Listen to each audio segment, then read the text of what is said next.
তিতু ছিল এক খরগোশ, সব সময় লাফিয়ে বেড়ায় আর বুলির পেছনে লেগে থাকে। বুলির নাম বুলি মুরগি, খুব ভীতু। তারা একসাথে খায়, খেলে, কিন্তু বুলির সবকিছুকেই ভূত বলে ভয় লাগে। একদিন রাত 1:00টার সময় বাতি বন্ধ, চাঁদের আলো জ্বলজ্বল করছে। তারা শুনতে পেল একটা ঘু হু আওয়াজ। বুলি তো ভয় পেয়ে ডিম ফেলে দিল মাটিতে। তিতু বলল, ভয় পেও না, চল দেখে আসি, আমি আগে যাই। তারা গুটি গুটি পায়ে গেল সেই গাছতলার দিকে।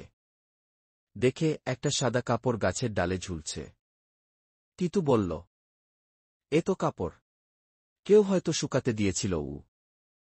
হঠাৎ বাতাসে কাপড় নড়ে উঠল।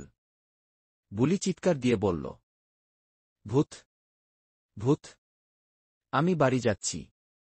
তিতু কাছে গিয়ে কাপড় টেনে নামাল, আর ভিতরে দেখল একটা ছোট্ট ছাগল আটকে আছে। সেই ছাগল খেলতে খেলতে কাপড়ে জড়িয়ে গাছে আটকে গিয়েছিল।